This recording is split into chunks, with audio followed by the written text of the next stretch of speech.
स्तूप क्या है, ये 8 नंबर जरूर एग्जाम में देंगे, ठीक है। स्तूप के बारे में आएगा। स्तूप का संस्कृत अर्थ है टीला। टीला देखे होंगे, जो ढेर हो जाता है को मिट्टी का, इस तरह से पर्वत आकार का, इस तरह से देखिए, इस तरह से हो जाते हैं गोल, ठीक है। तो स्तूप का संस्कृत अर्थ टीला है, ढेर या थूहा होता है। महात्मा बुद्ध की मृत्यु के बाद उनकी अस्थियां जो बचे, जो से अवशेष बचे, उसको अस्थियां बोलते हैं। मरने के बाद को 8 भागों में बांटा गया तथा उन पर समाधि का निर्माण किया गया, तथा उन पर क्या बनाया, समाधि बनाया गया। समाधि देखिए, जैसे कब्र बनता है उसे समाधि किया गया। सामान्यतः इन्हीं को स्तूप कहा जाता है। इन्हीं को क्या कहा जाता है, स्तूप कहते हैं। 5 नंबर में आएगा, 1 नंबर में आएगा, लेकिन आएगा स्तूप क्या है, ठीक है। स्तूप का सर्वप्रथम उल्लेख ऋग्वेद में मिलता है। अगर 1 नंबर में ऑब्जेक्टिव क्वेश्चन में अगर आए कि स्तूप का सर्वप्रथम उल्लेख कहाँ हुआ है, तो आंसर दीजिएगा ऋग्वेद।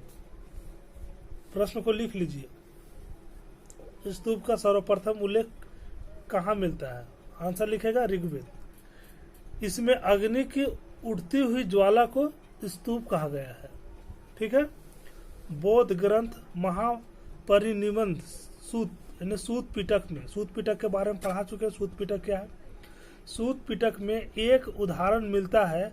महात्मा बुद्ध से उनके शिष्य आनंद पूछते हैं कि भगवान, हम तथागत यानी कुछ के परिनिवारण के बाद उनके अवशेषों को क्या करेंगे। यानी जो उनका चेला था आनंद, पूछते हैं कि आप अगर मरेंगे, मृत्यु को प्राप्त होंगे, तो आपका जो हिस्सा बचेगा जलाने के बाद,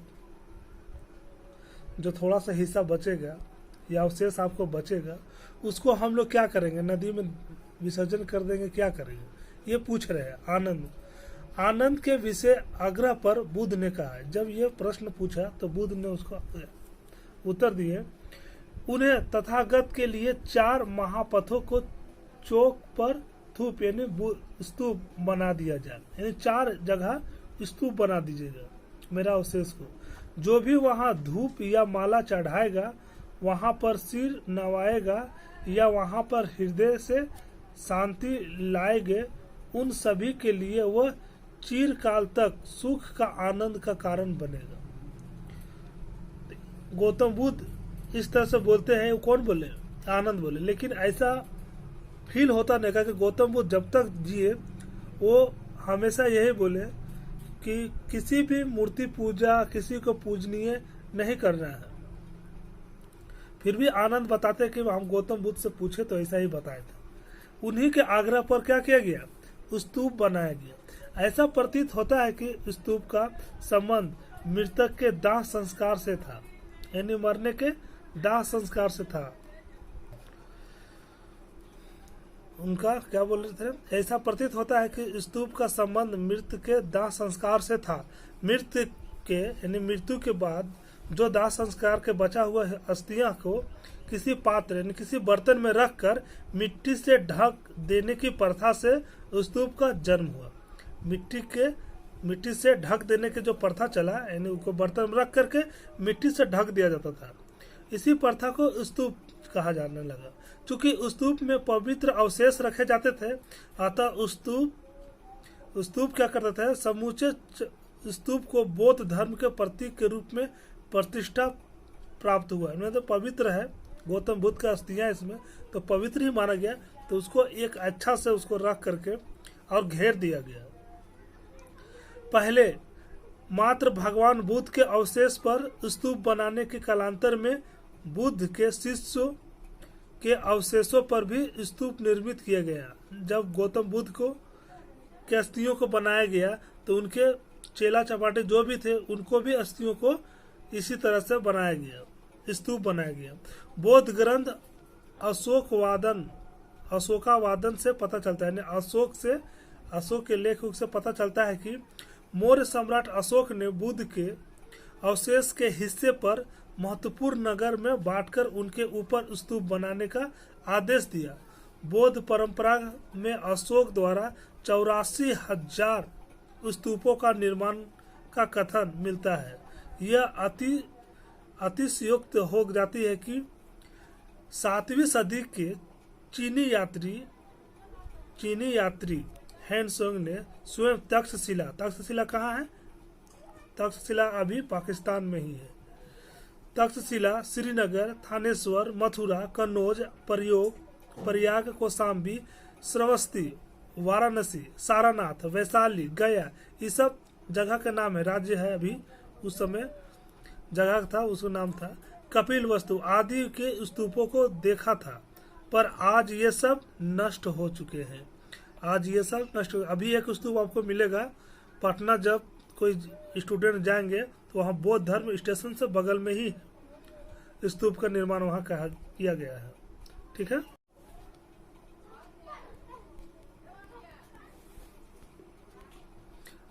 अब आगे देखना स्तूप के प्रकार, कितने प्रकार के थे स्तूप के 4 प्रकार बताए गए हैं। पहला शारीरिक, इनमें अथवा शरीर के विभिन्न अंग, दांत, नाखून या ठीक है।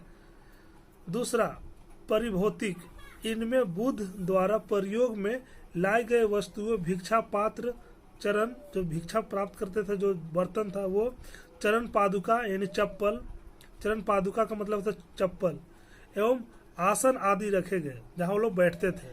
समझ में आ रहा है? इसका मतलब ये जो बता रहा अंग, दांत, नाखून या केस रखे जाते थे या कुछ न कुछ रखा जाता था उनके। ठीक है, इनके गौतम बुद्ध के, उनके शिष्यों के। तीसरा पॉइंट है उद्देशिक।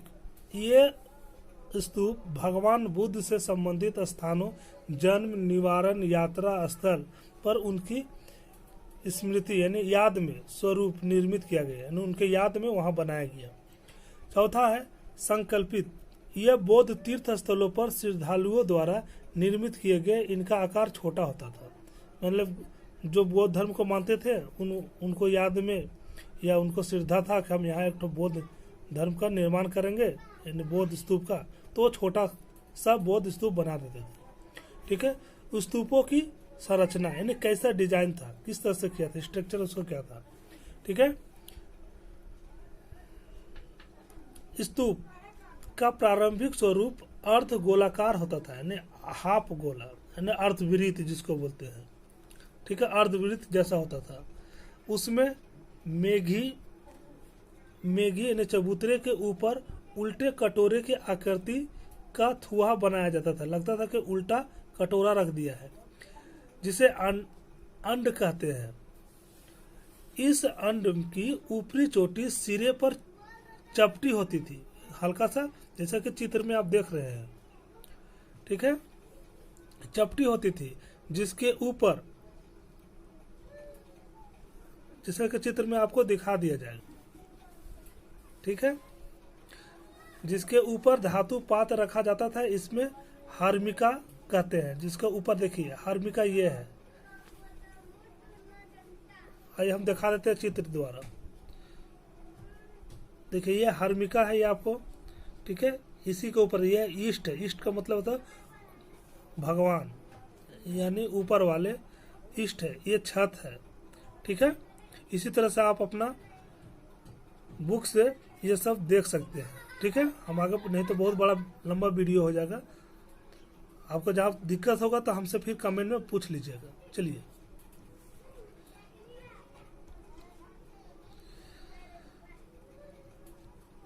अंड कहते थे। इस अंड की ऊपरी चोटी सिरे पर चपटी होती थी, जिसके ऊपर धातु पात्र रखा जाता था। इसे हार्मिका कहते हैं। इसे हार्मिका कहते हैं।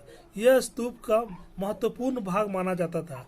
हार्मिका का अर्थ देवताओं का निवास स्थान होता है, जहां ईश्वर आकर के रहते थे। ठीक है, स्तूप को चारों ओर से एक दीवार द्वारा घेर दिया जाता है, जिसे वेदिका कहते हैं। जो दीवार चारों पट्टी से बाउंड्री है ना, उसको बौद्ध धर्म में वेदिका कहा जाता है। स्तूप तथा वेदिका के बीच परिक्रमा लगाने के लिए बना स्थान प्रदिक्षण पथ कहलाता है। कालांतर में फ्यूचर में वेदिका के चारों ओर 4 दिशा में प्रवेश द्वार बनाए गए हैं, पहले नहीं था। प्रवेश द्वार पर मेहराबदार तोरण बनाए गए, जैसा कि सांची के स्तूप में दिखाई दे रहा है। ठीक है, इस प्रकार स्तूप की संरचना में छत्र, इष्ट, हार्मिका, अंड, मेघी, वेदिका एवं प्रदक्षिणा पथ प्रमुख अंग होते थे। ये सब हिस्सा है, याद रखिएगा, किसका? स्तूप में।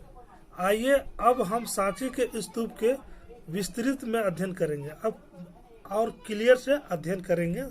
ये तो स्तूप क्या होता है इसके बारे में था, अब स्तूप के बारे में विस्तार से जानते हैं। ठीक है, सांची का स्तूप विस्तार से जानते हैं। सांची का स्तूप आज विश्व की प्रमुख सांस्कृतिक धरोहर में से शामिल कर लिया गया है। यह स्तूप आज बहुत ही अच्छी हालत में है। प्रारंभिक स्तूप समूहों में सांची का स्तूप प्रसिद्ध है। सांची कहाँ है? क्वेश्चन आएगा, सांची कहाँ है? सांची का स्तूप कहाँ है? सांची की सांची की पहाड़ी मध्य प्रदेश के रायसेन जिला मुख्यालय से 25 किलोमीटर की दूरी पर उत्तर की ओर स्थित है। ठीक है, पूछेगा सांची का स्तूप कहाँ है, तो मध्य प्रदेश में। यह प्राचीन ऐतिहासिक नगरी विदिशा के अत्यंत पास है। भोपाल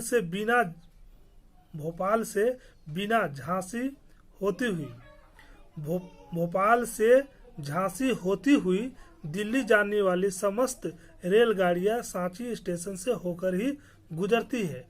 भोपाल, रायसेन, विदिशा एवं सागर से सड़क मार्ग द्वारा भी सांची जाया जा सकता है।